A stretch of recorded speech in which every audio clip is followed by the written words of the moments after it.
ברוכים הבאים לפודקאסט החדש שלנו, טוק ספורט, מבית פודקטיב, מקבוצת לאוס מדיה. אהלן אורן שטרלינג. אהלן גדי נס. ואנחנו שמחים לארח פה את ירון אוכנבוים. יאללה, באת לפה עם חליפה, אורן, תראה אותנו. ירון, מה, התבלבלת? גם אתה באת עם ז'קט. ז'קט, כי קר. לא, הוא בא עם ז'קט בגלל הגיל קר לו, אבל אולי מכין את עצמו לאירופה. עם הגיל כי קר לו, אפשר לחשוב, מה, אתה איזה ילד. רחוק ממך. כן, אבל ירון לא כל כך רחוק ממני. פחות או יותר. ירון, איך אני יכול להגדיר אותך עכשיו? מאמן בחופשה? כן, מאמן שיצא לפגרה מוקדם המתוכנן. מה קרה עם הפועל כפר שלם במילה אחת? לא יודע, שתי מילים, לא יודע. שתי מילים. הפסדנו ליפו, יומיים אחרי, קראו לי, אמרו לי, אנחנו נפרדים. כהרגלי בקודש, גם בקבוצות אחרות זה לא פעם ראשונה. אני אף פעם לא שואל, לא מתעניין, לא חופר, מתקדים, יאללה. מה היעד הבא? לא יודע. כרגע... אתה מחכה ליום ראשון? הליגה תסתיים. לא, אני לא מאמין שבחודש הקרוב שיהיה איזה משהו. אתה בעולם הכדורגל. אתה בעולם הכדורגל. מה זה לא מאמין? אי אפשר לדעת. יפה, never say never. כן. פעם היה קבוצה שבינו לשני מחזורים, נכון? אני זוכר. מי זה היה? זה שני מחזורים היה. יש מאמן כדורגל חבר מאוד יקר. כן. שלא נגיד כרגע את שמו, שכן, אתה יודע, כל פעם עושים את זה לפי יומי. יומי. תשמע, החיים של מאמנים קשים. כן, בהחלט, מקצוע הכי לא יציב. אמר לי פעם חבר, אמר לי שאני בחיים לא הייתי יכול להיות שם במקום שאני לא יודע איפה אני עובד עוד חצי שנה. אז אמרתי לו, אתה לא יודע איפה אתה עובד עוד 3 שבועות. אז איך אפשר לתפקד ככה? כי אם בשלושת המשחקים הראשונים. איך אפשר לתפקד? אתה חי לזה, גודלים לזה, חיים את זה. איך אמרתי פעם לאמא שלי, אמרתי לה, תשמעי, בוא נספר לך, הכדורגל זה לא מה שרואים בחוץ, זה הרבה ג'ונגל בפנים. ומה עשי הג'ונגל? הדבר היחידי שאני יכול לנחם אותך זה שהבן שלך גדל שם, יודע איפה יוצאים האריות, מאיפה יוצאים הנמרים, מאיפה יוצאים הנחשים, אז יותר קל לשרוד. אתה יודע, בשבוע שעבר ישב כאן קובי רפואה, שאלתי אותו, מתי מאמן יודע שהוא הולך הביתה? אז הוא אומר, ידעתי בדרבי, הוא אומר, אף פעם לא ידעתי בדרבי של תל אביב, שהפסדנו 5-0, ידעתי שאני הולך הביתה. לפעמים יודעים, לפעמים יש סימנים, אתה רואה את האי שביעות רצון, תקופה לא טובה, הרבה פעמים גם התקשורת עוזרת לזה, יש לכם כוח גדול והרבה פעמים מודיעים, טוב, זה המשחק, זה הצ'אנס האחרון. זה בדרך כלל הסימנים. אורן, אתה יודע, אני שואל אותך, אתה מנוסה, היית מנכ"ל הפועל חיפה, והיום אתה בעלים של סוכנות שחקנים. אני חייב לשאול אותך, כשבעלים של מועדון מחליט שהוא מפטר מאמן, הוא שואל את המנכ"ל או שהוא מחליט על זה הדעת עצמו? תלוי מהבעלים. יואב כץ. יואב כץ, אם נגעת ביואב, יואב אוהב להתייעץ ולשמוע את כולם, ובסופו של דבר לקבל את ההחלטה. כמובן שההחלטה שהוא מקבל, היא מקובל לפחות ב2-3 שהוא באמת מאמין בהם, שהם אומרים את האמת האמיתה. אוקיי? אבל יש אינטרסים. תראה, אני אצליח לדוגמה, אינטרסים. יש איזה משהו שקצת יושב לי על הראש. הוא בתחילת העונה, עונה לפני חתם בהפועל עכו. נכון? הגעת באמצע העונה. והוא פתח את העונה. ואני יכול להגיד לך, בהפועל עכו יש את צחי נקש, שאני מכיר אותו באופן אישי, שלא חסך ונתן כמעט כל מה שביקשו, כי אי אפשר לתת תמיד הכל. יש לי הרגשה אבל שמשהו שם מפריע לך באמצע. העונה, קודם כל שהגעתי לעכו בנובמבר לפני שנה וחצי, הכל היה מצוין. צריכנו, איך שהגעתי, קבוצה שהייתה מפורקת, מקום 14, צריכנו 5 משחקים ברציפות, בני יהודה פנו אליי אחרי שניצחנו אותם בבלומפילד, רצו לתת לי הרבה יותר ממה שקיבלתי בעכו, אבל לא יכולתי לעשות את זה לצחי, למרות שהרבה מאמנים כבר עשו את הדברים האלה בעבר, ללכת למועדון יותר גדול, מרכז הארץ, גם משכורת משמעותית יותר. ואתה גר במרכז היום. כן. ככה הייתה באמת עונה מעולה, נשארנו, המטרה הייתה להישאר בליגה, כמעט עשינו פלייאוף עליון. העונה הזאת, שהייתה אמורה להיות יותר טובה, עם שחקנים יותר איכותיים. מה זו יותר טובה? צחי נקש בנה ליגת העל. בנינו קבוצה לעלייה, נכון, אבל דברים לא הסתדרו כמו שצריך. בראש ובראשונה זה הדבק, שהוא הדבר הכי חשוב בכדורגל, שבדרך כלל, לא משנה איפה אימנתי, הדבק היה טוב. פה לא התחבר. היה לנו גם פציעות, שחקנים קריטיים, היה לנו בעיות בהגנה. ומצאנו את עצמנו סופגים כמעט בכל משחק. זה הייתה הבעיה העיקרית. תראה, אני מכיר אותך קצת מעבר. אבל שנייה, מחליפים שם מאמנים, זה לא רק מחליפים, לא, אני מרגיש אותו פה רגע עצור, אני מכיר את ירון. אתה על ספת הפסיכולוג שלנו, בבקשה. כן, אתה יודע, הפסיכי הפסיכולוג. כן. לדעתי, ממה שאני יודע, אני רוצה להגיד ממה שאני יודע, ואני שם רגע את צחי, כי צחי מבחינתו זה פרויקט. האם היה שם איזה משהו גורם, ולא צריך להזכיר שמות, שהפריע לך, שדאג אולי לגרום למחליט פתאום לסובב את הגב, כי צחי מאוד מעריך אותך, אני יכול להגיד לך, צחי היית, הוא מאוד רצה אותך בהפועל חיפה. אני יודע, במקום שרון מימר, אני זוכר את הפנייה. כן, נכון. אני זוכר את הפנייה במוצאי שבת, לפני הרבה שנים כבר. הייתי בדיוק באמצע האימון בנוף הגליל, לא היינו מקום ראשון בליגה לאומית. שדרך אגב, אני חייב להגיד לך, כי אתה עד היום לך, זה כעס אליי, שרון מימר כבר היה מסוכם לפני שהוא והחברים פנו אליך. לא, אתה רואה, זה חידוש, לא ידעתי שאתה היית מעורב בזה שאני לא יאמן שם. אבל... אתה מבין איפה זה מגיע? רגע, אז אתה כועס על אורן, לא על צחי. לא. לא, זה הפועל חיפה אנחנו מדברים. לא, אני אומר, לא משנה, אני מחזיר אותך לפה, אורן לא יעזור לך עכשיו. ממש לא, אבל בוא נדבר על אקו באמת, בקטע של אקו, דברים לא התחברו. חלק גדול מזה שאני הייתי מאוד מאוד קרוב וביחסים מאוד מאוד טובים, גם עם צחי, גם עם דורון וגם עם שמוליק, וזרמתי איתם בהרבה דברים. מאוד מאוד, בגלל שאני באמת הכנסתי להם חלק חשוב באיך שאנחנו רוצים לראות את הקבוצה, באני מאמין שלהם ושלי, אז באיזשהו מקום עירבתי אותם יותר מדי, וגם הקשבתי להם יותר מדי. מה זאת אומרת עירבת אותם יותר מדי? מה זה אומר? אני אסביר. אבל הוא בעל הבית. בקטע המקצועי, אני אוהב להתייעץ, כל מי שעבד איתי, צוות מקצועי, מנכ"ל, כל מי שמבין כדורגל והאינטרס שלו, כמו של ירון אוכנבוים, אני מערב. בסוף, מה לעשות? המאמן מקבל החלטה. היו כמה דברים שהם הצליחו לשכנע אותי לא לגעת בהם. היום אני יכול לתת דוגמה של שני שחקני הגנה שמשחקים במכבי הרצליה, מקום שני בליגה, אנחנו יודעים. ואמרו לי, לא, זה לא אופי טוב. השני, התחילו להביא לי קטעי וידאו מאיזה משחק נגד הפועל תל אביב, שהוא היה פחות טוב באותו משחק בעונה שעברה. בוא נכוון יותר גבוה. כל מיני משפטים כאלה שאתה עובד בצוות, אתה מקשיב, אתה אומר, רגע, תשמע, אתה לא המצאת את הגלגל, בוא, תקשיב. מה עוד שיש לך תקציב, שבעל הבית נותן לך תקציב גבוה, זה לא כזה תקציב גבוה כמו שהוצג... אבל ככה זה מצטייר. לא כמו שהוצג בתקשורת, תאמין לי, יש לי את כל הניירות, אני יודע הכל. אבל מספיק תקציב, מספיק גבוה, תקציב טוב בשביל לעלות ליגה, בטח בעונה כזאת שלכולם לא יתחבר, לבני יהודה לא יתחבר, לעכו לא יתחבר, לרמת גן לא יתחבר, לראשון לא יתחבר, לאף אחד באמת לא יתחבר באמת כמו שתכננו שיתחבר, למעט מכבי פתח תקווה כמובן. שרצו מההתחלה, נכון. כן, אז זה הסיפור של הפועל עכו. ואז התחילו כל מיני מסעות שכנועים לשחרר שחקנים. בוא נשחרר את קולה, הוא מסובך, זה לא קולה של השנתיים הראשונות שלו בארץ. בוא נביא את דוניו במקומו. עכשיו אתה בתור מאמן אומר, וואו, תשמע, אני מעריך אותם.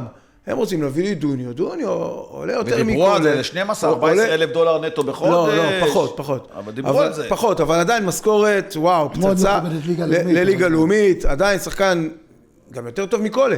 אז בשביל להביא דוניו, צריך לשחרר את קולה, וצריך לשחרר אותו עכשיו, כי העברות נגמרות, והוא צריך ללכת לעפולה, והעברות של ספטמבר נגמרות עוד כמה ימים. ואז אתה נשאר בלי קולה. ובלי דוניו. ועד שדוניו מקבל את האשרת כניסה, ואז הוא מגיע לארץ, ואומרים לי, תשמע, אתה זוכר מה קרה עם הזר הברזילאי, מה שדיברנו מקודם, שנפצעו לי שחקנים משמעותיים בהגנה. בלם פנטסטי, הבאנו אותו, משחק ראשון, אחרי כמה דקות נפצע, חזר אחרי פגרת השזרועים, שאני כבר לא הייתי בקבוצה, אומרים לך, רגע, לאט, שלא נפצע גם את דוניו. אז נותנים לדוניו, שבוע ראשון, לא מתלבש. שבוע שני מתלבש, משחק רבע שעה. בינתיים, אתה לא עושה תוצאות טובות. אתה לא מקום ראשון, אתה לא מקום שני, שזו המטרה. זה לא מעניין אף אחד הסיפורים. איפה קולה, איפה דוניו, ריף מסיקה, שהיה שחקן פנטסטי, עונה לפני זה. שהוא שחקן שבא לקבוצה. ריף מסיקה, אני באותו יום שזה קרה, אמרתי, חבר'ה, הבן אדם משתולל חדר הלבשה, צעק, אני לא נשאר פה. אז אמרתי לו, אז אתה לא נשאר פה. תלך, אף אחד לא אמר לך, לא, אתה פה. בדיעבד, אני ב-99% בטוח שההצעה הטובה של קריית גת הייתה כל כך גבוהה, שהוא הלך לכיוון הזה. שמע, קודם כל לגיטימי, איפה שאתה יכול להרוויח יותר, זה לגיטימי, אבל אני רוצה לעבור אותך עכשיו לליגת העל שלנו, בסדר? אנחנו מדברים על מאמנים. אם תבוא אליך עכשיו קבוצה בליגת העל, ביום ראשון, ותגיד לך, בוא תאמן את הקבוצה במחזורים האחרונים, כי נתנו למאמן כל מה שהוא יכול היה לקבל, והוא לא משיג את התוצאות. אתה תיקח אותה? שהיא קבוצה שאתה אוהב אותה מילדות. יש לו קבוצה שהוא אוהד? כן. מה, כולם יודעים שהוא אוהד הפועל חיפה. אז אני אענה לך. אני אענה לך בכללית, והרבה מאמנים צעירים מתייעצים איתי כל כמה חודשים, ושואלים אותי, שמה יש לי הצעה מקבוצה XY, לקחת או לקחת. התשובה שלי היא תמיד אותה תשובה, זה מה שאמרתי לעצמי בעבר, כשהגעתי לקבוצות באמצע עונה, שקיבלתי הצעות. האם אתה מאמין? אתה אף פעם לא יכול להאמין ב-100%, אבל לפחות ב-90-80%, שאתה מצליח להשאיר את הקבוצה הזאת בליגה. אם כן, תלך על זה. אם לא, אל תלך. אל תלך. אגב, הפועל חיפה קבוצה עם סגל שחקנים, שרק לפני חודש אורן אמר לי סגל שחקנים לפלייאוף העליון. אני אמרתי אמרת לי קבוצה עם פלייאוף לעליון, ותראה אותם עכשיו, לדעתי הפועל חיפה, אני לא בטוח שהיא תעבור את הפועל ירושלים. אמרתי, יואב כץ לא ייתן לקבוצה ליפול ליגה. ואני מאוד רוצה שחיים סילבס יצליח. ובינואר הוא שינה את הקבוצה מקצה לקצה. אני רוצה שחיים סילבס יצליח, אבל אתה יודע, כל שאלה של קרמה גם, אתה יודע, מה שקורה במועדון. כן. השאלה שלך עניתי עליה היא... אני אנסח את השאלה שלי אחרת. איזה קבוצה אתה אוהד בכדורגל הישראלי? אף קבוצה, בכנות. אין לי שום סנטימטים להפועל חיפה. הדבר היחידי שיש לי סנטימטים להפועל חיפה, זה שהרבה אנשים שיושבים ביציע שם, הם גדלו איתי. כי אני מכיר מאמן בקבוצה בחיפה, שהוא אוהד הקבוצה, ואני גם לא בטוח שימשיך במועדון בעונה הבאה, למרות שיש לו חוזה. אתה יודע למי אני מתכוון? לברק בכר. ברק בכר נכשל בענק במכבי חיפה. ברק בכר לדעתי לא יכול להישאר במועדון בעונה הבאה. אם מכבי חיפה לא תהיה באירופה, אין לו מה לחפש במכבי חיפה. אבל להעדה יש... ההעדה לקבוצה מהווה גורם בהחלטה של לקחת קבוצה? של מאמן? לא. כן. לא צריכה להיות... זה לא צריכה להיות... כי ברק בכר גדל ביציע ג'. דרך אגב הוא בן אדם נפלא, אבל אין מה לעשות. זה הכדורגל. גם בן אדם נפלא, בעיניי גם מאמן מעולה, אני חולק עליך בקטע הזה. אבל זה בסדר, זה שלך, כל אחד יכול לחשוב מה שהוא רוצה. איך אפשר להישאר במועדון אם אתה לא באירופה, לא גביע, לא אליפות? כרטיס לאירופה, המינימום של מכבי חיפה. איך אתה יכול להישאר? עם סגל שחקנים מטורף. שואל אותך, אתה עכשיו על תקן המאמן החופשי. אתה תמיד צריך לחשוב, גם המאמן וגם הבעלים, האם אותו מאמן, האם אתה כמאמן מסוגל במקום הזה, בסביבת העבודה הזאת, לבוא ולבנות קבוצה בשביל שתצליח... כל שנה לבנות מחדש? בוא, השנה הזאת לא שנה רגילה. בוא, כל שנה אתה בונה מחדש. אנחנו עברנו עונה לא רגילה. ויכול להיות שגם אם מכבי חיפה לא תשיג איזה כרטיס לאירופה, ויתנו לברק בכר שנה הבאה את המושכות, אתה חושב שיאנקל'ה שחר ייתן לברק בכר להמשיך בעונה הבאה בלי כרטיס לאירופה? אני לא חושב שיש מישהו אחר... אני לא רואה אפשרות שכזו. אין סיכוי, אין חיה שכזו. וואלה, יאנקל'ה שחר איש עסקים. בגלל שזו עונה לא נורמלית, יש לי הרגשה... הוא מינה אותו דרך אגב, אנחנו יודעים, הרי יצאה הודעה לפני חודש. שהוא ימשיך גם עונה הבאה. כן, ב-29, משהו כזה, במרץ, יצאה הודעה. שהוא ימשיך. ושים לב, הוא גם בונה את הכוורת שלו גם פתאום בתיאור של ליאור רפאלוב. אתה שם לב, כאילו, פתאום ליאור רפאלוב זה לא מינוי של מנהל מקצועי, הם שינו את התיאור, ופתאום גם מאור בורג. עכשיו הוא כן מנהל מקצועי. לא, הוא מנהל טכני, מה ש... לא, הוא מנהל מקצועי, ליאור רפאלוב. מאור בורג בא לו סקאוט ראשי. נכון, כמו שהיה בתפקיד הקודם. זאת אומרת, ברק בונה לעצמו, לדעתי, את הכוורת, ואני חושב שכן, הוא יפתח את העונה. ואם תהיה שנה, וזה מה שכולנו רוצים, שנה שקטה למדינה שלנו, ובכלל שנים רבות, לדעתי ברק ימשיך, ובואו, ברק יודע לעשות את העבודה שלו. מה אתה אומר? הוא צריך להישאר במכבי חיפה ברק בכר בעונה הבאה? כן, קודם כל אורן אמר דבר נכון. תמיד יש עניין של אופציה, שמסתכלים מהצד של הבעלים, מה האופציות שיש לך? אתה יודע, המאמנים, כמו שאמרתי לכם מקודם, מתייעצים איתי על כל מיני דברים, ואז אומרים לי, לקחת את פלוני אלמוני, אז אני שואל, מה האופציות? מה האופציות? אתה מחפש שוער, את פלוני אלמוני, מה האופציות שלך? מי רוצה לבוא אליך בתקציב שיש לך? יש חברות בין מאמנים דרך אגב? כן. יש לך מאמן שהוא חבר שלך? כן, יש קולגות, יש... מי זה? מי למשל? יש מאמנים צעירים שמתייעצים איתי... לא, בלבל שלך, אני מדבר, בלבל של מאמנים שלומדים בליגה הלאומית, בליגת העל, יש חברויות, יש דבר כזה. מה ההגדרה של חבר? חבר! שאם יציעו לו לקבל את הקבוצה, יגיד להם, אני לא יכול, כי הוא חבר שלי. אני עושה את זה בלי קשר, אני חושב אם יש לזה סיכוי למאמן, להיות באיזה מועדון, בקבוצה, ואני לא מאמין בדברים, אני חושב שזה קרמה גרועה מאוד, זה בניגוד לערכים שלי. אני אתן דוגמה לריינה שעלו ליגה, הם לא רצו שאדם עדיה ימשיך כמאמן. זה היה מנהל מקצועי. הם לא רצו שאדם עדיה ימשיך כמאמן. והם פנו אליי, ואני אמרתי להם, ואני לא הייתי אז חבר, אפשר להגיד קרוב של אדם, שבקשר כל יום או כל שבוע. ואני אמרתי להם שזה לא הוגן, הוא העלה קבוצה שבכלל לא הייתה מומית לעלייה, הוא עושה עבודה נהדרת, ושאני חושב שהוא צריך להמשיך. זה יפה, אני רואה, זה דבר מאוד יפה. ואיזשהו מקום, ואז התחבר שאני כן אכנס למערכת כמנהל מקצועי. אז אני חושב שככה צריך להתנהג, בטח אם יש קבוצה כזאת, כמו ריינה, שבאמת לא הייתה מומית לעלייה, אבל הייתה ליגה, אז המאמן היה חייב להמשיך. כן, אבל אתה מסתכל על ריינה עכשיו, אחרי מה שעשה שם שרון מימר, עבודה מדהימה, והוא לא נשאר שם, באמת, עשתה שם קבוצה מופלאה, הישגים מדהימים, ותראה אותם, הם למעשה הקבוצה היחידה שכרגע בטוחה שיורדת ליגה, אני רואה עוד קבוצה שהיא ניצחה אותה פעמיים, שכנראה גם עלולה לרדת ליגה, אלה משהו שמקרה ברגע האחרון. קודם כל, never say never.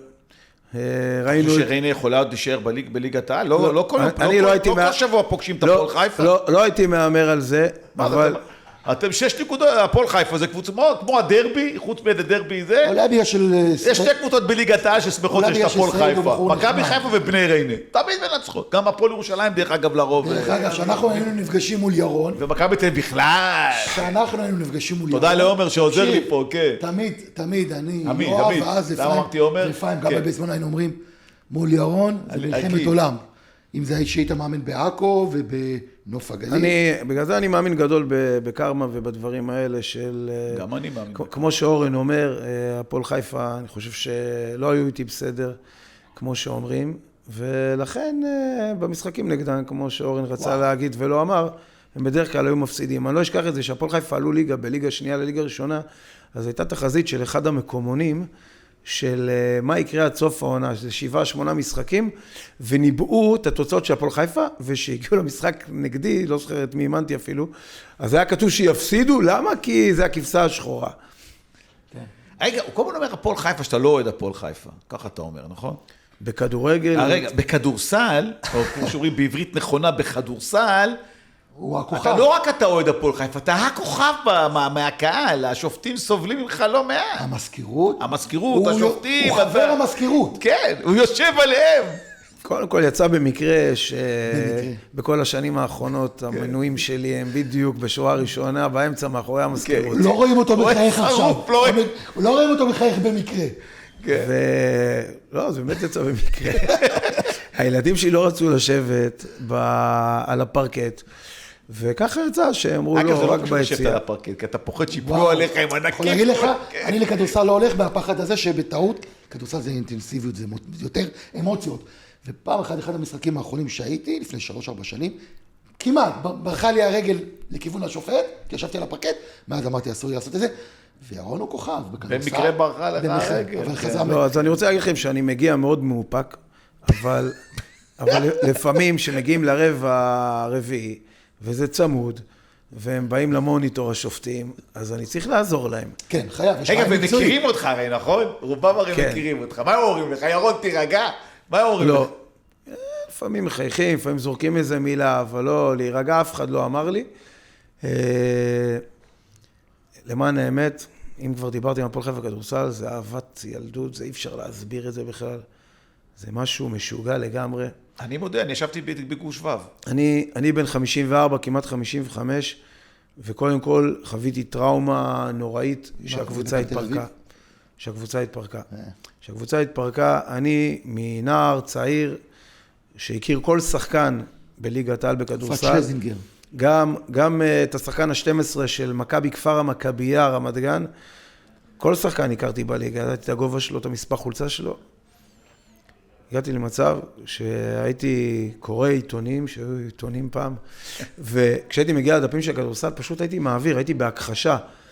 כשהייתי מספר את זה לחברים, ואומר להם שמהמצב הזה שהכרתי כל שחקן 12 בליגה, אני היום לא יודע את החמישייה של מכבי תל אביב, אז הם אומרים, די, אתה מגזים. ובאמת לא ידעתי את החמישייה של מכבי תל אביב. מכבי תל אביב, אתה יודע, פעם גם נדמה אלה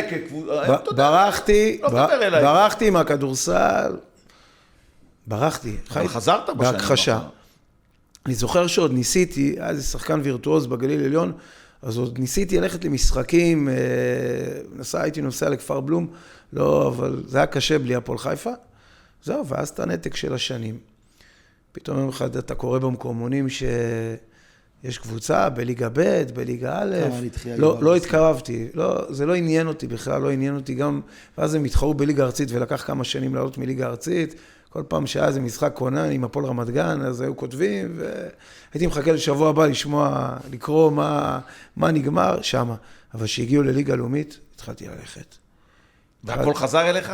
התחלתי ללכת. אולי הכל התפרץ בכל השנים. והילדים, כן, אמרתי, הכל. הילדים שלי התחילו ללכת גם. התחלתי לספר את כל הסיפורים שגדלנו עליהם, על מה קורה בדרבי, שהיה אולם של 3,200 מקומות. מפוצה, נכון. ובינואר אין מזגן. גוש ג' מול גוש ו', זה מה שהיה בהיכל הספורט ברומניה. בימים שאין מזגן, ואתה בא בינואר, שיא הקור בחוץ, גשם, קפוא, ואתה מזיע. אתה מזיע כי יש כל כך הרבה אנשים, ואנשים יושבים על המדרגות. יש תמונות של האולם, מי שמכיר וראה, שלא רואים מדרגות, רק ביציאה הכבוד רואים מדרגות, כל השאר לא רואים מדרגות. אנשים יושבים על מדרגות כאלה קטנות, לא נוח לשבת במדרגות האלה. והיו יציאים כאלה למטה, כאלה, אתה זוכר, בכיסאות... נכון, היה גוש, כן. מי תכנן את הגוש הזה, אני לא... ולא ראו כלום, השחקנים הסתירו. כן, ואני ישבתי שורה ראשונה ביציאה, כיסא מספר 7, אם אני לא טועה. אהרון מילרד היה תמיד שם מאחוריי עם התוף, וגדלנו ביחד, ופתאום זה בא ליגה לאומית, ופתאום אתה רואה שהתחברתי מחדש. בגלל זה אני אומר, אפשר להתגרש, אפשר לבחור, רגע, נגיע גם לזה. אפשר להחליף הכל. את קבוצת כדורסל, את האהבה, את זה שנסענו בהסעות, אני חושב אורן שאתה היית איתי גם בהסעות האלה, לכפר בלום, למקומות האלה, זה היה חזק. בגלל זה אתם רואים אותי ככה, אני מאוד רוצה שהקבוצה תצליח. קצת עכשיו מאוכזב, ואני נתתי לעצמי לאחרים את כל המשחקים. אבל החליפו מאמן עכשיו, יש מאמן חדש בכדורסל. נכון, אני חושב שרון דרוקר, נכון? אני חושב, העונה הזאת הייתה... אני מודה שהתנתקתי מהכדורסל. קודם כל, אני מאוד מקורב לאנשים שמנהלים את המועדון, ואני מאוד מאוד מעריך את מה שהם עושים, ואני אומר להם כל סוף עונה, שזה, לא משנה מה עושים, אני אומר להם, זה הרבה יותר טוב ממה שהיה, שלא ידעתי בכלל שיש כדורסל, שהתנתקנו מהכדורסל. קודם כל אני מאוד מעריך ויודע שהם גם מבינים בכדורסל יותר ממני וסומך עליהם.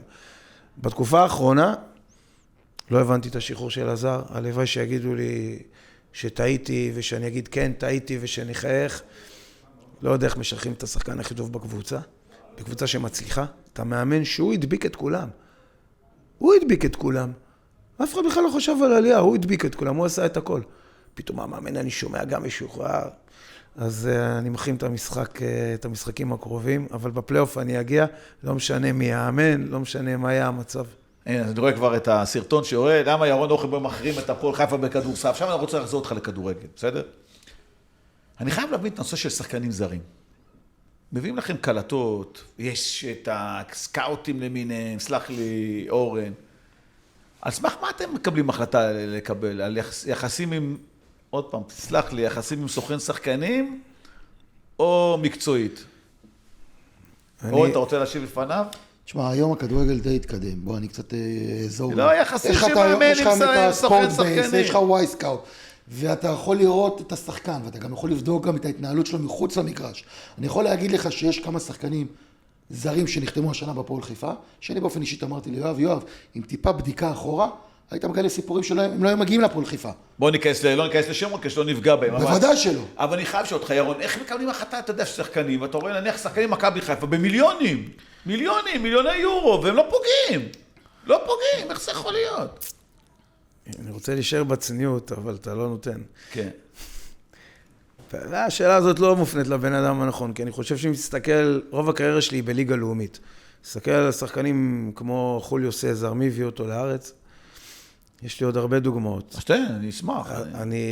בוא נדבר על ליגת העל, כי אורן הדליק אותי עכשיו, שאמר לי על הפועל חיפה על זרים. אני אמרתי משהו כזה? הייתי מנהל מקצועי, תקופה קצרה בריינה, באותה עונה דרך אגב קיבלתי הצעה להיות מנהל מקצועי של מחלקת הנוער של הפועל חיפה, כמובן שליגת העל. ליגת העל, ריינה, לא, יואב. שצחי... אני חושב שצחי עוד לא היה. היה? אז אני כבר לא זוכר, ואז כמובן שהעדפתי ליגת העל ריינה, בעלים דומיננטי, מאמן כמובן, בשבילי קודש קודשים, האדם היה אז, ואנחנו יושבים על זרים, ולכל אחד יש מה להגיד. אנחנו איזה 3-4 אנשים שמקבלים בסוף את ההחלטה, והתוצאות היו טובות מאוד. הזרים היו מצוינים. חלק גדול מהם היו רעיונות שאני הבאתי, ואחד הסיפורים הכי גדולים זה שהיה עוד זר שאני הבאתי, ליברי, שחקן כנף, חיפשנו חלוץ, אדם כבר היה בלחץ, הליגה התחילה, ואדם היה בלחץ אטומי, לא עניין אותו כלום חוץ מהמשחק הקרוב בשבת, ואני זוכר שהוא אמר לי, ירון, אפילו אל תראה לי, אני סומך עליך, תעשה מה שאתה חושב, תביא חלוץ. ואני רואה שחקן כנף, ליגה טורקית שנייה, עובר שחקנים בתוך הרחבה, 4 שערים בעונה האחרונה, אני אומר, טוב, זה לא בדיוק מה שאנחנו מחפשים, אבל וואלה, הוא טוב, ולריינה, ומה יכול להיות? אני שולח את השם שלו עם כל מה שצריך לבעלים, לסעיד, וסעיד עונה לי במילה אחת, מפלצת. טוב, אנחנו מחתימים אותו, וקורה מה שקורה, מפטרים את האדם, מפטרים אותי, אחרי 3 מחזורים, מגיע שרון מימר, ואומר, הם אומרים לו, תשמע, יש שחקן כנף בדרך, הוא ליברי, אז עד שהוויזה שלו ייקח כמה ימים, והוא אומר, לא, לא, לא, לא, אנחנו לא צריכים, אנחנו צריכים קשר אחורי. ריינה מחתימים קשר אחורי, שדרך אגב, מחתימים אותו בספטמבר, הוא משוחרר בינואר, והולך כנראה אותו הסוכן, זה קצת מידע שאני פחות יודע, והולך להפועל חיפה, ואומר להם, תשמעו, ריינה החתימו, אבל החליפו מאמן, בואו תיקחו אותו, והשחקן הולך להפועל חיפה, והוא 1.5 שנה היה בהפועל חיפה, אם אני לא טועה. בוא תעזור לי רגע ברענון. כן. כנף ליברי, אתם לא זוכרים? אני זוכר מה... לא זוכר לפני, כן, מה, דבר, מי? אם אתה מדבר איתי על מי, זה לפני 3-4 עונות. כן. אז בוא. בעונה הראשונה של ריינה. איך אתה רוצה שנזכור, מה? אני לא זוכר מה דיברתי איתו לפני שעה. אז תבקש חבר טלפוני שיעזור לנו. רגע, עמית, תביא לי חבר טלפוני, כן, מי זה? מי השחקן? אני גם שכחתי את השם שלי. בגלל זה אני אומר, אתה מבין? בגלל זה ביקשתי חבר טלפוני שיעזור לנו. אתה אומר שחקן, מה אצלי? בגלל זה ביקשתי שמישהו יעזור לנו בשביל השם, אבל הוא שחקן שהמשיך בהפועל חיפה לעונה נוספת. עמית, אני יודע שיש לך 10 שניות. מוחמד קמרה? כן, בדיוק, אמירה. מפלצת. אז הנה, אתה גם אומר מפלצת, כמו שסעיד אמר. זה קטע שאני קלטתי אותו מווידאו. אתה החבר הטלפוני. רק תגידו את השם. עמית, מוחמד קמרה, ועמית הוא החבר הטלפוני. אם אתה רוצה להוציא את זה, תגיד, מוחמד קמרה. אני לא. לא, אל תקטן. זה נתחיל את הקטע בדיוק כמו שהוא. אז עוד זר שפגעתי בו, ולא הגיע לקבוצה שלי, הגיע לקבוצה אחרת. ואם מדברים על הפועל חיפה ערב יום כיפור, אני לא אשכח את זה בצהריים, אני מקבל טלפון באותה עונה מאחד האנשים הכי חזקים בהפועל חיפה, והוא אומר לי, אחרי שהפועל חיפה נכשלו עם 6 זרים באותה נקודה, וריינה מצליחים עם הזרים, והוא אומר לי, כמה אתה מעורב, שואל את השאלה הזאת, כמה אתה מעורב בהבאת הזרים לריינה? אז הוא אומר לו, בוא ניפגש במוצא יום כיפור, אני פותח לך את הטלפון, שם לך את הוואטסאפ, תחטט, תראה, דיונים שלנו על השחקן הזה, על השחקן הזה, על השחקן הזה, ותבין לבד. מה יש לי להגיד? אתה זוכר את זה? אני לא קשור. הוא לא אורן. זה לא, גם את זה אתה לא זוכר? לא, זה לא היה אורן. כל דבר אתה לא זוכר היום, אני יכול לא לזכור או לא להיות קשור, זה לא אני. לא אורן דיבר איתי, מישהו אחר. לא יודע, זה בכיר, כאילו... איזה בכירים יש בפועל חיפה? למרות שגם... יש 2 עובדים, 2-3 עובדים, מה בכירים? כולם בכירים שם. אחד מהם. באמת, איך זה? אם כבר אנחנו מדברים, איך זה מכבי חיפה יש להם 30, 40 עובדים, באמת, ומועדון לתפארת. הפועל חיפה בליגת העל, כמה עובדים? 3-4 במשרה מלאה? והכל דופק. איך זה יכול להיות? עוד הפעם, הכל דופק. יש לך הרבה מועדונים שיש להם מנגנון מנופח, ויש לך כשלים בדרך, ויש מועדונים, 3, 4 מקבלי שכר, כל השאר מתנדבים, עוזרים, והמקום עובד. אז בוא, זה לא תמיד מתכון להצלחה, מנגנון. לפי מנגנון מנופח, הרבה ברקסים. ירון, אתה עד היום אימנת בליגה הלאומית. גם בליגת העל. בליגת העל, אבל אני מסתכל, אתה יודע, בליגת העל שאתה... הייתי ב4 קבוצות בליגת העל, רוב הקריירה ליגה לאומית. אני מדבר על ליגה בעיקר. לא מדקדק לך, אתה אומר, המקום שלי הוא, אתה אומר, אני מצליח בבחירת שחקנים זרים. רוב הקבוצות בארץ, לצערי, בוא נסתכל, לא כל כך מצליחות בשחקנים הזרים. כל פעם יש תירוצים, מספרים סיפורים. עכשיו יש לנו גם את המלחמה, זה התירוץ הכי בולט, אין ספק, אני לא מבין איך הם נשארים בארץ, אבל אני מכבד אותם מאוד אלה שנשארו. אבל אתה אומר, אני רוצה להגיע לקבוצה בחירה בליגת העל. איך מגיעים לקבוצה בחירה בליגת העל? זה רק הסמך ההצלחות או הקשרים? גם וגם. אבל בשביל להיות מספיק טוב וראוי לתפקיד כזה או אחר, אתה גם צריך יכולת. יכולים להביא אותך לכיסא, אבל אתה צריך שם להביא תוצרת, ובסופו של יום מי שאין לו את היכולת, גם אם הקבוצה תהיה של אבא שלו ואמא שלו, הם לא ירצו שהוא יעשה נזקים בעסק. וזה מוביל אותי לשאול אותך עכשיו על הקבוצות הגדולות בכדורגל שלנו, כי יש לנו משחקים סופר חשובים.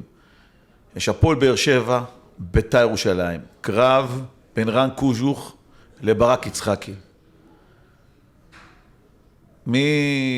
קוז'וך נחשב לכוכב עולה בכדורגל הישראלי, אבל אם הוא לא ייקח את האליפות, העונה עם הפועל באר שבע, הוא לא יישאר שם, זו דעתי. גם אם הוא ייקח. אתה חושב שגם אם הוא ייקח הוא לא יישאר? דעתי. לא שלא מגיע לו. אבל... מה, בגלל הקרב הזה על ה-70-60 אלף שקל נטו בחודש? ועוד הפעם, זה לא קרב. זה משא ומתן, ולפי משא ומתנים נמשכים יתר למידה, ויש בעלים שלא אוהבים את הסחבת. מה אתה אומר? מי תנצח במשחק הזה? מי בקרב המוחות? ברק יצחקי או רן קוז'וך? שניהם בשיא שלהם, שניהם בביטחון עצמי גבוה מאוד. משחק אחד קשה לנחש, משחק אחד קשה לדעת. משחק בבאר שבע, בטרנר, בלי קהל של בית"ר בכלל, כל הקהל הוא של הפועל באר שבע, לבית"ר יש עונש לקהל, לא יכול להגיע למשחק. זה כוח, אבל ראינו גם משחקים כאלה שקבוצות באות ומתעלות על עצמם. אתה באמת מאמין למה שאמרת? שמה? שלא יהיו אוהדי בית"ר ביציע? אולי אלה כזה, יקחו מהאלה מהמנועים, אבל כמה היו? לא... אני מניח שתראה פתאום 1,000 צהובים שם. אתה חושב? בטוח. איך? איך? הרי אז מענישים אותם, ואומרים מי שמכר לו את המנוי, ומשביתים לו, ואתה יודע, ולא יקבל את המנוי. אתה תראה אוהדי בית"ר ביציע. טוב, אני אחכה. אבל לא נעבור למשחק. כמה לקהל יש משמעות במשחק כזה של קבוצה? משמעות גדולה מאוד. אז באר שבע יש לה יתרון עצום. כן, בקהל, ברור. עד כמה זה ישפיע על השחקנים במגרש? עניין של מומנטום של משחק. הקהל, ההשפעה שלו היא במומנטום המשחק. זאת אומרת שאם המומנטום הוא טוב, אז בדרך כלל לא צריכים את הקהל, אבל שהמומנטום קצת פחות נעים ופחות טוב, שם דווקא מרגישים את התמיכה, את הקהל, והצד השני יכול להרגיש חסר אונים. אספר לכם סיפור על קהל. עבדתי עם יעקב אסייג עכשיו כמה חודשים טובים, חצי שנה. הוא סיפר לי שהוא היה שוער נבחרת ישראל, בשנת 1988 נסעו לקולומביה. הם יוצאים מהחדר הלבשה לחימום של האצטדיון, 60,000 מנפנפים עם מטפחת בצבע לבן. זה איזה האווירה הזאת, זה איזה אנרגיות אתה מקבל, שאתה רואה 60,000 שאומרים לך, תיכנע. הוא מחזיר אותי לאינונו, בטורקיה, בשקטש. אז זה ככה תיאור נכון ולהמחיש מה זה קהל, מה זה עושה עם כל ההכנות שאתה יכול לעשות, והיום יש הרבה קואוצ'רים, פסיכולוגים וכאלה, ועדיין קשה מאוד ברגע האמת, שם במאני טיים. תגידי, מה זה כל 10 עוזרי מאמנים, אנליסטים, מאמני כושר, מאמן שוערים, מאמן חלוצים, מאמן הגנה? שמה צריך את כל זה? חלק ממה שאמרת זה הכרחי. היום... חלק. היום זה לא מה שהיה פעם. פעם היינו באים לשחקנים, אומרים להם, תשמע, במשחק עשית ככה וככה, והוא מתחיל להסביר לך, ולא, מה, לא נכון, זה לא ככה, זה ככה. היום אתה לא מדבר, היום... מראה לו את הנתונים. היום שיחה אישית עם שחקן, מתחילה מצפייה בווידאו. רואים את הווידאו, אחר כך מתחילים לדבר. יש פחות דיבורים, יותר בוא תראה מה עשית, פעם הבאה תעשה אחרת, תעשה ככה. יכולת לעשות ככה, אז לא הייתה... משם זה מתחיל. וכל זה צריך אנליסטים, ברור, צריך אנשי צוות. אורן, צריך את כל 10, אני מסתכל כמו על ברק בכר, מכבי חיפה, 10 אנשי צוות פלוס מינוס. שוב, בואו לא ננקוב בכמות, אבל אבל זה מה שאני רואה, פלוס מינוס 10 אנשים. אני במקרה מכיר גם את האנליסט שעבד איתו צמוד בעכו, גאון. אופיר, לעזר. תותח, גאון. תותח על. אני גם נעזרתי בו, אני חייב לציין. לא מזלזל, אבל... ואתה צריך להבין, כל כך תקשיב, הרבה. כמו שהוא אמר, פעם היו עושים, באים ללוח ועם המגנטים, כמו אלי גוטמן, בזמנו שעוד מעט נדבר, שאתה היית יושב בסיטרין עם הפנקה שלך. היום מה עושים? השחקן כבר לא יכול לבוא מראש עם תירוצים. מה פתאום? כי היו שוכחים מה עשינו, מה לא עשינו. מסרטטים לו, סגירה אלכסונית, לא הלכת, חזרת אחורה. כמו גוטמן, אתה מתחיל להזיז עליו, וגרנד, אתה מבין, זה עושה ככה, אני כבר לא יודע, חייב- אפילו לא מבין מה הוא רוצה ממני, גוטמן. עכשיו, מאמן שוער, מאמן... תמיד בובה של היה צודקים, ועושה, מזיז את הכל. יש לך מאמן שוערים? למה שלא לך מאמן חלוצים? שיעבוד על הסיומות. למה אין לך מאמן הגנה? שיעבוד על הסגירות. ואז יושב המאמן, מלמעלה, מפקח, נותן את ההערות שלו. זה מקצוענות, מקצוענות לשמה. חייב. טוב, אני יודע, אני זוכר תקופות אחרות שמאמנים הסתדרו, מאמן קבוצה, נכון, אבל מאמן פעם. שוערים, עוזר מאמן, אולי עוד זה, אבל... אבל זה פעם. זהו, זה כבר השתנה, זה לא, אנחנו לא באותו מקום. היינו ב-1970 במונדיאל. הדרישות הרבה יותר גבוהות היום. הכדורגל התקדם, טכנולוגיה, אתה לא יכול, אי אפשר, היום צריך מנהל מקצועי בכל קבוצה. לצערי בישראל לא עושים את זה כחוק. לא יכול להיות שבמדינות שהן ברמה שלנו פחות או יותר כמו קפריסין ויוון, בשתי הליגות הבחירות, אין קבוצה שאין לה מנהל מקצועי או ספורט דירקטור. איך חלוקת התפקידים באמת בין מנהל מקצועי לבין מאמן? מי האינסטנציה, מי הגורם הקובע? בתור אחד שיש לו תעודה של מנהל ספורטיבי, שזה יותר ממנהל מקצועי, אני יכול להגיד לך שזה מאוד תלוי, מאוד תלוי בצוות, מאוד תלוי במנהל. גם באינטראקציה. כן, זה מאוד תלוי. יש שתי שיטות שאנחנו למדנו, היה קורס אחד בארץ ב-2015. אני יכול לומר למכבי חיפה, ליאור רפאלו, ברק בכר, עם קודש יש לי ביקורת על הכישלון שאתה אומר במכבי חיפה, למרות שאומרים לי מה, הוא החליף את פלורס, הוא נכשל. אבל ליאור רפאלו יכול לחלק הנחיות לברק בכר? זה לא הנחיות, ועוד פעם אמרתי שיש שתי שיטות ניהול, וכל מועדון בוחר. לא שזה בליאור, אבל אתה יודע, ברק בכר יש לו רזומה. תראה, היו מקומות כמו מכבי תל אביב כדורסל בעבר, הביאו מאמנים הכי טובים באירופה, או מישראל, הכי טובים טופ, והם לא בחרו את השחקנים. הביאו להם את השחקנים, אמרו להם, אתה רוצה לאמן? הנה, אלה השחקנים. מכבי תל אביב כדורסל, שלדעתי דמות לחיקוי, לפחות פעם, בכל מה שקשור לווינריות, להישגיות. זאת אומרת, שמנהל מקצועי בא ואומר למאמן, אלה השחקנים שלך? זה מה שהבאתי לך? דרך אגב, ככה זה בבייסבול, בפוטבול אמריקאי. כן, מביאים שחקנים טובים, שמתאימים כמובן למועדון.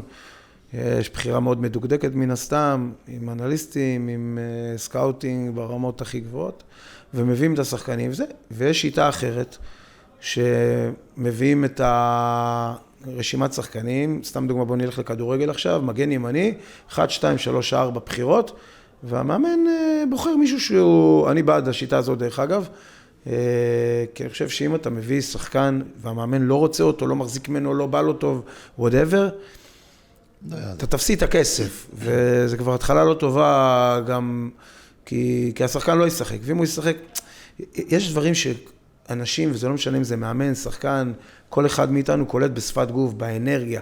האנרגיה היא דבר מאוד מאוד קריטי בקבוצת כדורגל. אתה משדר אנרגיה לא טובה, נוצרת אנרגיה לא טובה בקבוצה, ולכן אני כן חושב שהמאמן צריך להיות מעורב, חד משמעית, ככה היה גם בריינה. המאמן חייב להיות מעורב בהבאת שחקנים. זה נראה ברור, אני מסכים איתך, זה נראה לי ברור, אבל אני חייב לשאול את אורן כסוכן שחקנים, כבעל סוכנות שחקנים. שאם אתה נכשל, שחקן שלך לא מצליח בקבוצה, בא אליך הבעלים של המועדון, ואומר לך, מה הבאת לי? זה לא מדויק, כי יש כמה פרמטרים. אם הוא מצליח, ברור שהוא מחבק אותך, אומר לך, אני אביא ממך עוד שחקנים.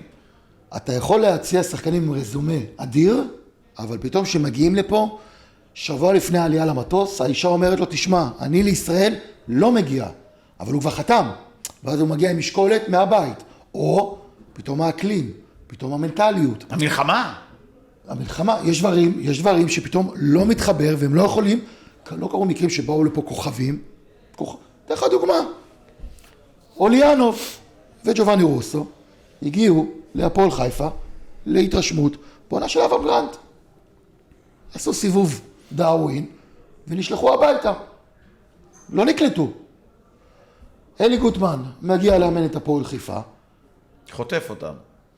רמזו לו, הזכירו לו שהיו פה, בדיוק, במיוחד, קודם כל ג'ובאני הוא הביא מבאר שבע, הזכירו לו שהיה איזה שחקן קשר באמצע, רוסי, שהיה כוכב כדורגל, אפרים גבאי, אם אני לא טועה, אמר את זה לאלי, ונהפכו לשני הזרים, טוב, מה לעשות, אני בחור, לטובים בישראל. אז גרנט לא רצה, גוטמן הביא, הכל תלוי. טוב. דרך אגב, גוטמן, אני חושב שירון מכיר אותו.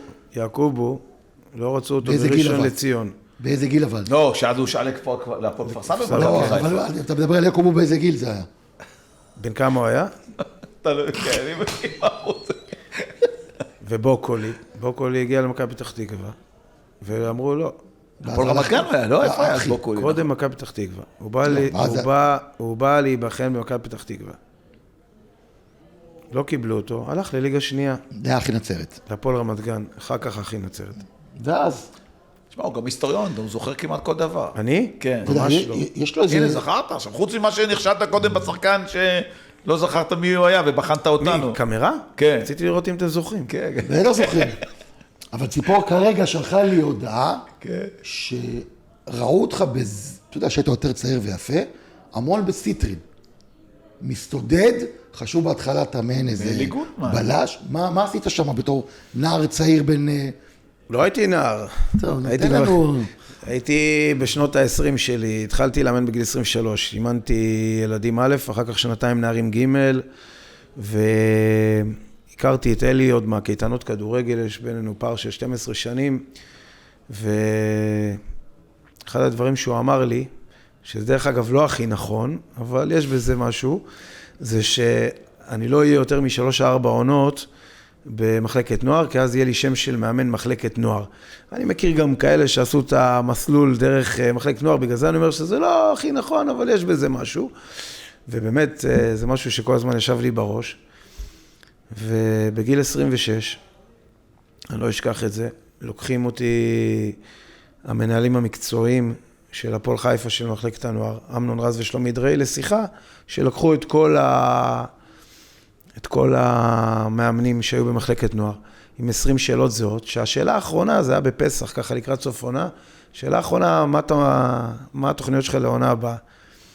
ואני אמרתי, נערים ג' שזה היה נחשב, הייתה מחלקת נוער מפוארת בהפועל חיפה, אז כמו היום מכבי פתח תקווה. זה היה נחשב גם שאני כאילו בתפקיד יותר מדי גבוה, ואני לא אשכח את זה, שאני אומר להם, נערים א', זה אפילו לא להמשיך עם הקבוצה שלך לנערים ב'. אמרתי, הם נערים א', ואני לא אשכח שאמנון רשם שם כל מיני דברים, ואז הוא הרים את העיניים, הוא היה בהלם, אני זוכר את זה כאילו זה קרה לפני רבע שעה, אמר לי, קח בחשבון שאתה לא תאמן את נערים א'. ואני אין לי הצעות, אין לי כלום, ילד בן 26, עונה להם, ואני היום בן 54, אימנתי ליגה לאומית, עליתי 4 קבוצות, אני היום לא יכול לענות ככה לאמנון ולשלומי. עניתי להם, אז אל תיקחו אותי בחשבון. למה אתה מהגרמני?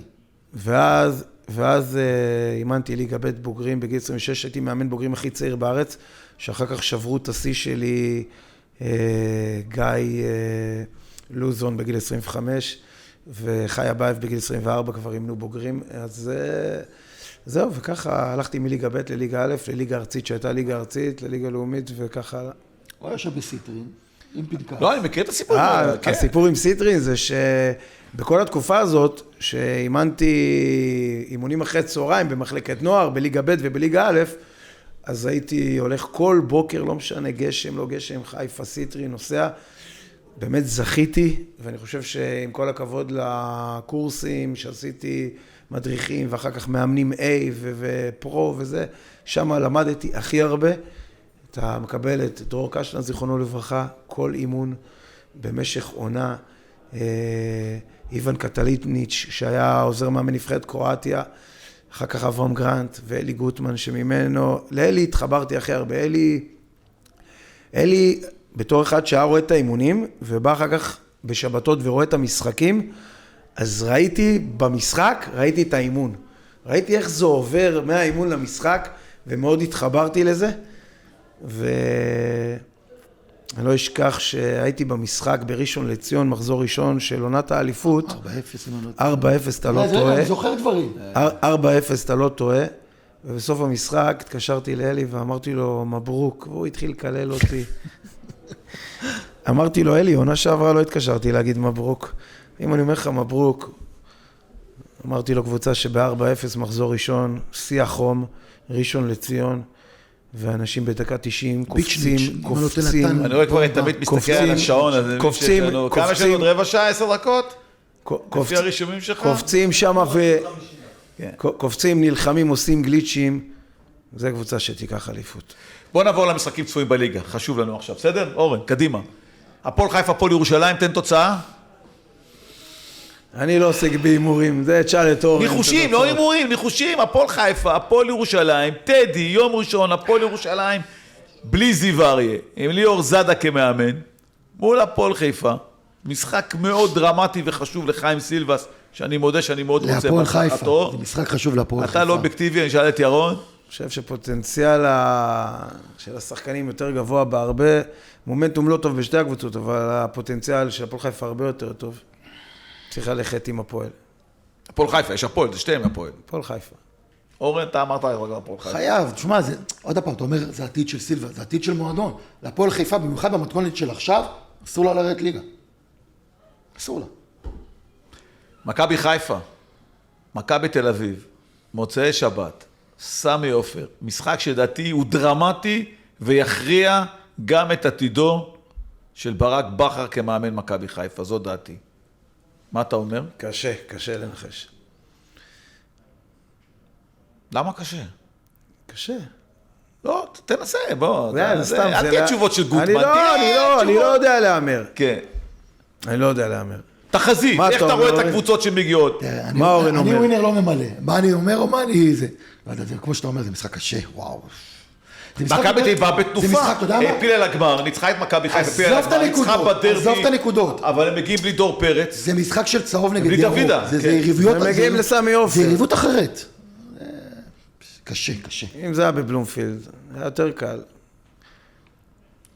אבל אולי זה המשחק שאולי מצד אחד יכריע את עתידו של ברק בכר, אם הוא מפסיד, הוא לא יכול, אי אפשר יהיה לעצור את כדור השלג, אבל אם מכבי חיפה תנצח, יחזור האמון בו.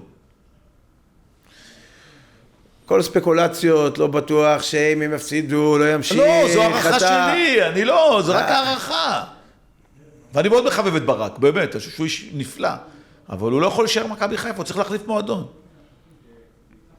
חורץ גורלות, גדי נפי. לא. גדי. לא, אני חושב שהוא... ניסיון של עשרות שנים. אני חושב שהוא חייב להחליף אווירה. מכיר את זה מהצד השני גם אני, לא רק אתה. הוא חייב לשנות אווירה. דעתך, אני לא מסכים איתך, אמרתי לך, אני חושב שברק הכי מתאים כיום למכבי חיפה. למה?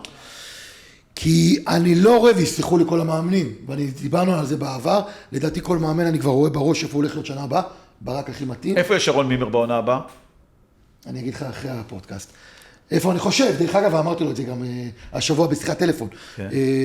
ברק הכי כרגע. הוא יהיה בחיפה שרון מימר בעונה הבאה? ברק... לא אמרתי באיזה קבוצה, שאלתי מי יהיה בחיפה. ברק, לדעתי, יישאר במכבי חיפה. הוא כרגע הכי מתאים למכבי חיפה. ברק יצחק יישאר בבית"ר ירושלים? למה לא? כי הוא שהוא הולך למכבי תל אביב. גם שם פתאום הוא אומר רק בסוף העונה, נקבל החלטה, ולתיהו ואלמוג כהן זה שילוב פנטסטי בירושלים. מה שברק אברמוב בנה שם זה משהו יוצא דופן. תראה, בסוף זה ביזנס. אם יהיה לברק קבוצה יותר טובה, אז הוא ילך, אם יהיה לו תנאים יותר טובים. הכל עניין של כסף, הכל עניין של הרגשה גם, איפה אתה יכול להצליח יותר. אבל מכבי תל אביב עד היום, אתה יודע, בעידן של גולדהר, הם רוצים מאמנים כן. זרים. כן, אבל תזכור שברק... הוא חלק ממכבי תל אביב. כן. הוא עבד במערכת הרבה שנים. אתה מעריך שהוא יישאר בבית"ר או שהוא ילך למכבי תל אביב? אמרתי לך, בהימורים אני חלש. לא הימורים, תחזית, זה לא הימור. לא יודע. אילו הייתה לך הצעה שכזו, אתה היית בבית"ר ירושלים, או לך מכבי תל אביב פונים אליך, את מי אתה מעדיף? תלוי בית"ר ירושלים היום זו אימפריה. לכן אני אומר, קודם כל, מעבר לתנאים האישיים, צריך לדעת איפה באמת להעריך, איפה אתה יכול להצליח. איפה הסיכויים שלך יותר גבוהים להצליח, אתה אף פעם לא יכול לדעת. וללכת לשם. הפועל תל אביב, הפועל פתח תקווה. הפועל תל אביב, יש איזושהי מגמת ירידה עכשיו. הפועל תל אביב, אבל לפועל תל אביב יש בה משהו, באנרגיות מדהימות, קהל. דרך אגב, אתה יודע מה? זה קהל, זה מטורף. ונפגשתי בפועל פתח תקווה, אמנם יש הבדל עצום בקהל, אבל מבחינת הקונספט, הפועל פתח תקווה כקהל, הם לא רחוקים מהפועל תל אביב. יש להם פוטנציאל של קהל אדיר להפועל פתח תקווה. קודם כל, עבדתי שם בליגה לאומית הפועל פתח תקווה 2017, נהניתי מאוד מהקהל, אני חושב שזה המועדון שנהניתי בו הכי הרבה. זה הפועל תל אביב, אבל בקטן טיפה. כן, אבל העוצמות של הפועל תל אביב, זה משהו מדהים. זה משהו אחר. אני לא יודע, אתה רואה את הפועל תל אביב, גם בכדורסל, אתה רואה את הקהל שלהם. אני מדבר על כדורסל, ראיתי אותם נגד הפועל חיפה ברוממה, שהם שרקו שמע לפני שנה, זה היה מדהים. כן. יום שישי בצהריים, הם מילאו את רוממה. הפועל תל אביב זה קאט, זה לא קהל, זה קאט. זה קאט, אתה כאילו תוציא את המילה קהל, זה קאט, זה אמונה, אוקיי? גם עוד מכבי חיפה, אשתי קוראת להם קאט, אנחנו רואים, אריאל הבן שלי, הוא מכבי חיפה, לא מעניין אותו, הכל זה מכבי חיפה, לא מעניין אותו שום דבר. הפועל תל אביב זה משהו אחר, זה כמו מועדון סגור, אוקיי? אתה יודע, מדברים על אוהדים בית"ר ירושלים, ולפעמים באר שבע, בתקופת וסרמיל, שזה טירוף, או יציע ג'. הפועל תל אביב, שמתכננים משהו, זה בתוך קאט, שום דבר לא יוצא החוצה. זה ממש מועדון סגור בכל הדברים. טוב, מחר הוא לא הולך, הוא לא מנחם, אתה לא מאמר, נכון? אתה לא רוצה לאמר. מי תהיה אלופה? הפועל באר שבע. אז אתה מאמר בכל זאת. לא, מה שאני חושב שיש סיכויים גבוהים, אז אני מוכן לתת דעה. הפער הוא 2 נקודות, בשבת, הנה במוצאי שבת, בית"ר ירושלים הפועל באר שבע, בית"ר מנצחת, היא עוברת את הפועל באר שבע. ההרגשה שלי שבאר שבע, לפחות רוב שלבי העונה, הייתה מאוד מאוד משכנעת. בלתי שבירים קורא להם רן קוז'וך. היה שחקן שלי, לפני 20 שנה. איך הוא היה בתור שחקן? היה מגן טוב. גם השתתף במשחק, נכנס מחליף, אם אני לא טועה, הפועל עכו, שהיינו בליגה לאומית נגד מכבי תל אביב בגביע, ב-4-0 בבלומפילד. יש איזושהי, אתה יודע, סלח לי על השאלה הבוטה, יש איזושהי קנאה, אתה אומר, הנה רן קוז'וך, מה פתאום? להפך. היום הוא מאמן בפועל באר שבע. להפך. כל האנשים שבאמת, שאני אוהב אותם, כמו רן, גם בן בנימין שם בצוות, זה אנשים שאני כל כך שמח בשבילם, באמת שאני מאוד מאוד שמח. גם ברק יצחקי הוא חבר טוב שלי, וגם בשבילו אני מאוד מאוד שמח איפה שהם נמצאים. הוא חבר טוב שלך עד התוכנית עכשיו, שאתה הולך על רן קוז'וך שיזכה באליפות. בסדר, אני אומר מה שאני מרגיש, מה שאני, בתחושות שלי. אתה אוהב לזרוק את הגפורים. כן. היו ימים, אתה חברות פעם, בינך לבין ברק יצחקי, עד שאמרת את זה עכשיו, שרן קוז'וך לוקח את האליפות. ככה בחשבון שהוא מתייג אותו בקטע הזה. מה? לא, אני חושב שגם לביתר כמובן יש לה צ'אנס גדול, אבל המשחק בבאר שבע, רוב העונה הם היו באמת מאוד מאוד משכנעים. אתה אמרת בלתי שבירים. לא, זה מה שרן אמר, אני לוקח את זה, זה יפה. אהבתי את זה. טוב, ומי תרד? ריינה והפועל ירושלים. ריינה והפועל ירושלים? זאת אומרת, החילוף, ההתפטרות של זיו אריה לא תציל את הפועל ירושלים מירידה?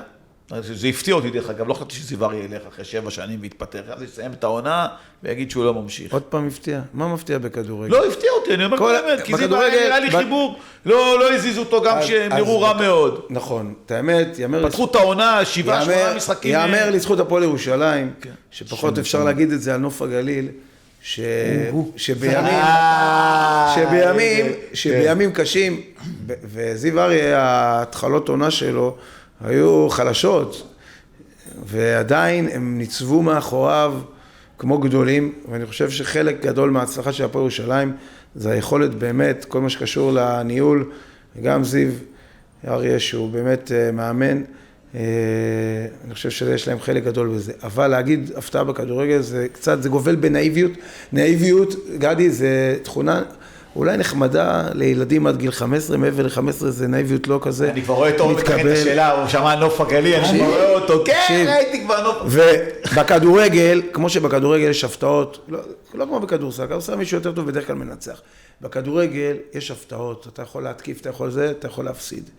ובבית מול קבוצה פח, אוקיי? אז כמו שיש הפתעות בתוך המשחק, יש גם הפתעות, בכוונה. יש גם הפתעות, יש גם הפתעות מחוץ למגרש. טוב, רגע, שנייה. שאלה. אתה עברת לאזור המרכז. לא שמו שם אנטנה סלולרית? אין לך קליטה בנייד? נמק. לא יודע. גיל ברם לא חיפש אותך בתקופה האחרונה? לא. איך לא? למה? למה הוא צריך אותי? יש לו מאמן. כן, אבל בכל זאת, עם כל הכבוד לפינטו, וגם עכשיו לציוות של גיא, עדיין, אתה יודע, היית שם, הצלת אותם כמה פעמים, למה לא קיבלת טלפון לחזור? א', הם במומנטום טוב עכשיו, לא בשני בגלל משחקים האחרונים. אני, סך הכל, עוד לא מחזור אחד אפילו בבית. אז זה לא היה רלוונטי כשהם חיפשו מאמן. וזהו, וגם זה לא יקרה. למה לא יקרה? אתה יודע שזה לא יקרה. אני לא יודע כלום, אני לא יודע, גדי אמר לי לשאול את השאלה הזאת. גדי אמר, אני יודע איך הוא עומד. אתה שלחת לי... אני לא יאמן בנוף הגליל. הוא בא. לעולם לא. never say never. נכון. בקטע הזה say never. תגיד לי, עד כמה זה משפיע בבית כמאמן? אתה יודע, על חיי המשפחה... תכף לדבר איתך ברמה האישית. תלוי מי המאמן, כי אתה צריך לדעת לעשות את ההפרדה. וזה לא פשוט. לא פשוט, ליגה לאומית, לבוא לשבת, אחרי... אתה גם שומר... אתה שומר שבת? שומר שבת. ולבוא אחרי תוצאה לא טובה, לא קל, אבל דווקא השבת וגם ההחלטה אחרי עשרות שנים, שכבר אני... איתה הרבה שנים, ההחלטה של לעשות את ההפרדה, כי אם לא, אתה יכול להשתגע, אתה יכול להיות בהיי, במשחקים שאתה מנצח, אתה יכול להיות ב... איך זה באמת להיות מאמן ששומר שבת? זה מעניין, באמת, אני מנסה להבין את זה. בליגה לאומית של... כן, בכל זאת, אתה הרי הבנת, אתה לוקח מלונות, נכון, בתי מלון. אותו דבר, רק בשעון חורף, אתה יוצא מהאצטדיון, אתה צריך ללכת ברגל. אז אנשים מתלהבים שאני הולך ברגל... מה המרחק הכי גדול שעשית? שעה. מאיפה? בגלל זה נראה ככה, אתה מבין? אז, תשמע, אנשים אומרים, גם אם תלך שעה זה לא יעזור לך, כן. אנשים אומרים, מה, הוא הלך שעה. יש אנשים שכל בוקר אני נכנס לרכב, הנוסע, אני רואה אותם הולכים. הם הולכים כל יום שעה, זה הספורט שלהם, זה התרפיה שלהם.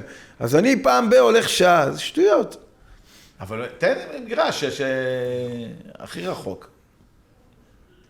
אחי, מה? הכי רחוק שאתה מגרש, בית מלון מהמגרש. איפה? כן. נתניה, שעה הליכה, משהו כזה. לא. היו מקומות יותר מורכבים. זה נורא אם אתה מנצח את נתניה. לא, מה מקומות מורכבים? רגע, מקומות מורכבים. לא, זה מעניין אותי, כי זה באמת, זה דבר מעניין. היה פעם סיפור עם עילוט, שעשינו דרבי נצרת עילית נגד נצרת. נגד, כן, נצרת של אז. ניצחנו 3-0 בעילוט,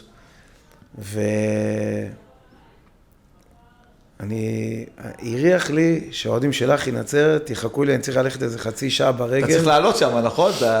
לוקחים ימינה שם ביציאה ולכביש הראשי. הריח לי שיחכו, ואמרתי למפקד הכוח, אמרתי לו, תשמע, רציתי להגיד לו שבוא תלווה אותי, אבל לא היה לי נעים לפנות אליו. אז אמרתי, תשמע, אולי תצמיד אליי איזה 2 שוטרים, כי מריח לי שיחכו לי בדרך. אז הוא אמר לי, נראה לך שאני על סמך התחושות שלך יצמיד כוח משטרתי? אמרתי לו, טוב, הכל מלמעלה, נקווה שיהיה טוב. אני אמרתי לך. בסוף המשחק הלכתי להתראיין לטלוויזיה, אני בא לצאת מהעמדת שידור, הוא קופץ עליי, מפקד הכוח, הוא אומר לי, בוא כנס פה לחדר. הכנסתי לחדר משטרה בעילוט, הוא אומר לי, אוכנבוים, יש לך עכשיו לא, הוא אומר לי ככה, הוא אומר לי, דיברתי עם הקמצר, עם הגמבר, עם הזה, לא יודע, כל מיני פירושים שאני לא מכיר, ויש לך כרגע 2 אפשרויות. הראשון היא להיכנס לסוואנה של היס"מ, אנחנו ניקח אותך לכל מקום בארץ, איפה שתגיד, חיפה, פתח תקווה, אני מצטט אותו, הוא אמר פתח תקווה, לא יודע למה, מה לי ולפתח תקווה, אבל הוא אמר חיפה, פתח תקווה, כל מקום בארץ, איך שאתם קוראים לזה, איך הוא אמר לזה? פיקוח נפש. פיקוח נפש. או שאתה יושב פה עכשיו 2 שעות, לא יוצא מהחדר הלבשה, ובתום 2 שעות נעשה הערכת מצב, יכול להיות שתצטרך לשבת עוד 2 שעות, עד שנחליט שאפשר לצאת ברגל. בחרת להישאר עוד שעתיים. אני לא אשכח את זה, הסתכלתי בשעון, היה 5:18, כניסת שבת, אני אומר, אחרי 3-0 ביעילות, מצידי לעשות פה את כל השבת. נכנסתי, ישבתי בחדר הלבשה, אחרי 40 דקות, הוא הגיע עם היושב ראש של נצרת, עם היושב ראש של נצרת עילית, אומרים לי, אנחנו יוצאים לדרך, אנחנו הולכים, הסוואנה נוסעת לידינו, אני רק אומר לך, שאם אני רואה שיש איזה, פתאום יהיה איזה משהו שיסכן את אחד השוטרים שלי או אותך, אנחנו נרים אותך לסוואנה. לחצתי לו את היד, יצאנו לדרך, הכל היה בסדר. אז הנה, האמונה. רק האמונה. אהבתי את זה. יש הרבה חוויות מהכדורגל. כמו? או, סיפורים לספר. מתקופת אבשלום, מתקופת הכל. גיל, מתקופת צחי, מתקופת... יש הרבה סיפורים, יש. כדורגל, הכדורגל הוא עולם, אמנם קשה לאמן, כמו שאמרת מקודם, אבל יש בו הרבה חוויות, לומדים הרבה. בסופו של דבר אני חושב שמהות החיים... ועל הזוגיות? איך זה משפיע על הזוגיות? החיים רצופים בחוויות, וצריך לדאוג שהם יהיו כמה שיותר טובות. איך זה משפיע על הזוגיות? אני כרגע לא בזוגיות. אז אתה רוצה לפנות למצלמה ולהגיד שאתה פנוי? מה שצריך לקרות יקרה. לא יודע, אנחנו הופכים להיות... איך הייתה פעם תוכנית, קחי אותי שרון, נכון? אתה רואה את הדברים האלה, אין לי מושג. הייתה פעם תוכנית כן, כזאת, הייתה נכון, תוכנית. קחי אותי שרון, אז קחי אותי ירון. ירון. יפה. בוא נעשה את הקונספט הזה. כן, כן. כן, את האמת שרוב החיים הייתי בזוגיות, גרוש כמה שנים אחדות. מה צריכה להיות הבחורה המיועדת? תן את התמונות. לא, זה לא. למצלמה, נו, מה, אין כבר. עוד את הפועל חיפה, שאין לו עבודה קרובה לבית. ולשמור שומרת מסורת. לא חייב. איש באמונתו יחיה. ירון נוחנבוים, אני בטוח שאתה תמצא קבוצה בקרוב, כי אתה איש מאמין, ומי שמאמין לא מפחד וימצא בסוף קבוצה, ואני מאחל לך, באמת. ותודה שבאת אלינו. סיכום שלך, נהנית איתנו פה? כן, מאוד. משהו פספסנו? לא זוכר, מסתכל על הדברים הטובים שהיו פה, לא להסתכל על הדברים הפחות טובים. זה מוטו בחיים. כל הזמן לכוון חיובי, לחשוב טוב, להסתכל קדימה. זהו, אורן כל הזמן חושב חיובי. תמיד. תשאיר את הטלפון פתוח, בקיצור. אורן, תודה. תודה.